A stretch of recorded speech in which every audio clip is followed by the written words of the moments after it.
Assalamualaikum warahmatullahi wabarakatuh. Apa kabar teman-teman semua? Hari ini kembali lagi di YouTube channel Lampung Cerdas dan saya Peggy Zenuvita. Hari ini akan berbagi pengalaman sama teman-teman semua. Nah, yang akan dibahas pada hari ini adalah perjalanan kuliah anak jalur mandiri. Oke, mungkin teman-teman yang sebelumnya udah sering nonton video Lampung Cerdas, mungkin pernah ketemu kakak bahwa kakak ini adalah salah satu siswa yang dulu ketika SMA itu ya alhamdulillah lumayan berprestasi gitu, tapi ketika mendaftar kuliah itu nggak keterima di jalur SNMPTN, nggak keterima di jalur SBMPTN, dan akhirnya harus kuliah di jalur mandiri. Nah, tapi kakak nggak akan ngebahas tentang perjalanan masuknya karena waktu itu pernah kakak bahas sebelumnya, nanti boleh dicek di video-video sebelumnya. Tapi hari ini kakak akan ngebahas tentang perjalanan kuliahnya dari mulai semester 1 sampai dengan kakak lulus dan wisuda di jurusan ilmu pemerintahan dan masuknya lewat jalur mandiri. Oke, mungkin teman-teman berpikir bahwa jalur mandiri itu mahal. Ya, itu benar. Karena memang kalau misalnya dibandingkan dengan jalur SNMPTN, SBMPTN itu mungkin secara UKT atau biaya per semester itu tuh memang mahal banget gitu. Kakak sendiri UKT-nya per semester itu di angka 5,3 juta. Dan itu ya mahal sih kalau menurut kakak gitu, karena teman-teman yang mungkin keterima di jalur SNMPTN, SBMPTN itu mungkin cuma di angka 2 juta atau bahkan paling mahal ya 3 juta gitu, dan kakak itu 2 kali lipatnya gitu. Dan sekarang di jalur mandiri yang sekarang, kalau misalnya mau masuk di jalur mandiri itu ada uang pangkalnya. Nah, kalau uang pangkalnya itu bervariatif sih tergantung jurusan. Cuman kalau di jurusan kakak sekarang ilmu pemerintahan itu uang pangkalnya di sekitar 15-20 juta.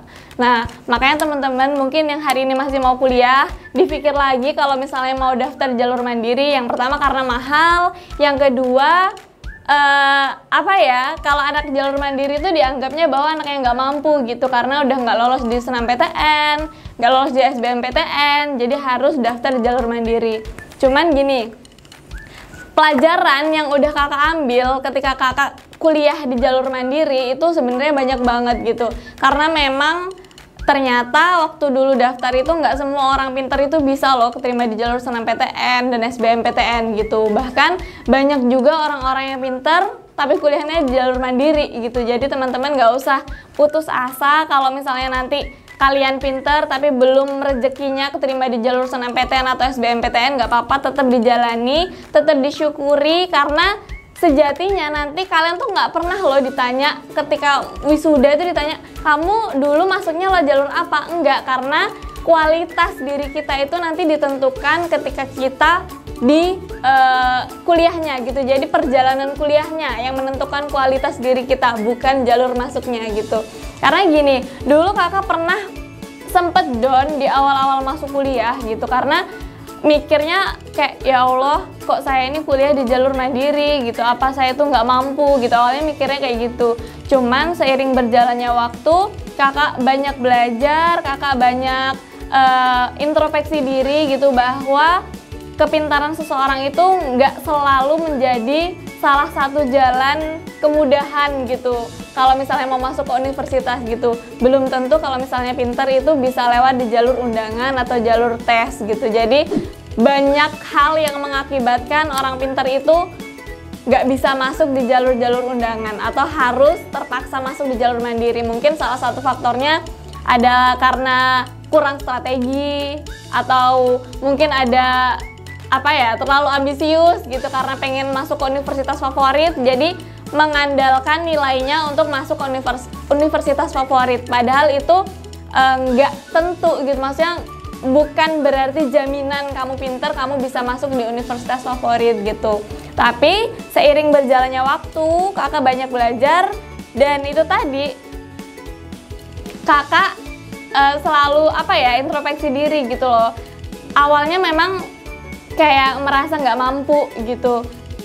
Yang pertama memang biaya kuliahnya mahal gitu, terus belum tekanan dari orang tua, dari lingkungan sekitar, katanya pinter kok masuk di jalur mandiri gitu, itu tuh bikin kita down loh sebenarnya. Tapi kalau misalnya kita mau ngambil sisi positifnya, di situ kita lebih bisa bersyukur gitu. Di luar sana masih banyak banget orang yang nggak bisa kuliah, bahkan gitu pengen kuliah tapi nggak mampu gitu secara finansial, baik secara mungkin keilmuan juga gitu. Tapi kalian yang, dan termasuk kakak yang mungkin di jalur mandiri itu masih punya kesempatan dan dikasih kesempatan oleh Allah untuk kuliah gitu. Nah, dan kakak membuktikan dengan bahwa kakak itu bisa aktif loh di kelas. Kakak buktiin bahwa teman-teman kakak yang dulu menghina kakak karena masuk di jalur mandiri, kakak buktiin dengan kakak selalu aktif di kelas, kakak selalu aktif diskusi, dan alhamdulillah selalu dapat nilai bagus gitu. Dan ketika selama perjalanan kuliah ikut organisasi, banyak organisasi, aktif di sana, aktif di sini gitu. Itu membuktikan bahwa nih loh, saya anak jalur mandiri itu juga bisa berproses sama seperti anak-anak yang lulus di jalur SNMPTN atau SBMPTN gitu. Jadi sebenarnya semuanya sama, nggak ada pembeda. Ketika udah masuk ke kampus itu nggak ada pembeda.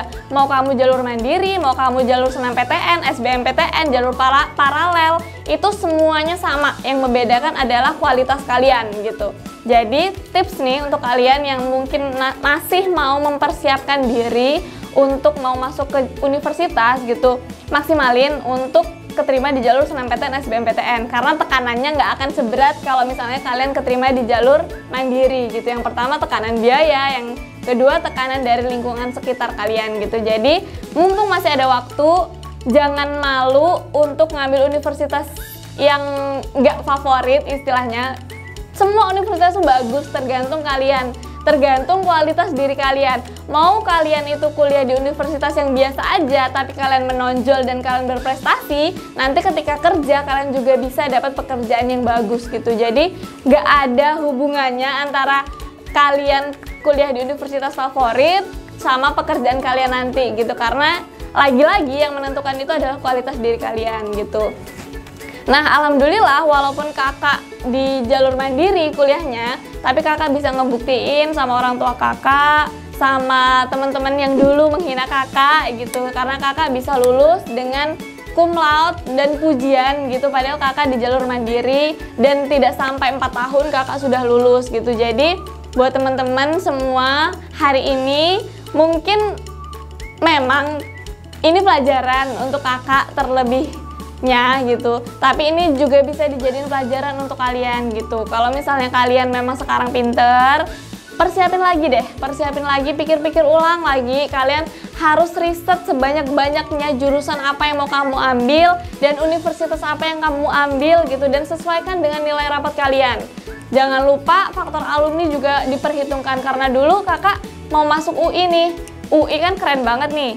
Berdasarkan kemampuan, nilai rapat mungkin masuk gitu, tapi berdasarkan alumninya tidak ada. Terus berdasarkan pengalaman dari sekolah kakak dulu itu belum pernah ada yang keterima gitu, belum ada sejarahnya gitu, dan itu mempengaruhi banget gitu. Jadi buat kalian yang hari ini masih mau mempersiapkan, coba lagi, cek lagi, cek terus, cek ulang apa aja persiapan yang dibutuhin untuk kalian masuk di universitas. Dan untuk teman-teman yang mungkin udah terlanjur masuk di jalur mandiri, mungkin yang nonton ini ada yang di jalur mandiri, nggak apa-apa. Ini saatnya perjuangan kalian buktikan bahwa anak mandiri itu nggak seperti yang mereka bilang. Nggak semua anak mandiri itu nggak mampu. Banyak anak mandiri juga yang berprestasi. Jadi teman-teman harus tetap semangat, jangan menyerah gitu, karena perjalanan kalian nanti dimulai setelah kalian lulus, bukan sekarang gitu. Jadi sekarang tinggal kalian membuktikan bahwa kalian layak dan bisa lulus dengan predikat pujian walaupun kalian di jalur mandiri. Oke, gitu aja sharing-sharing hari ini. Semoga ini bermanfaat buat teman-teman semua. Pesan kakak, siapapun kamu, dimanapun kamu, kalau misalnya kamu serius dan sungguh-sungguh berusaha, kakak yakin kamu pasti berhasil. Oke, kakak akhiri. Wassalamualaikum warahmatullahi wabarakatuh. See you!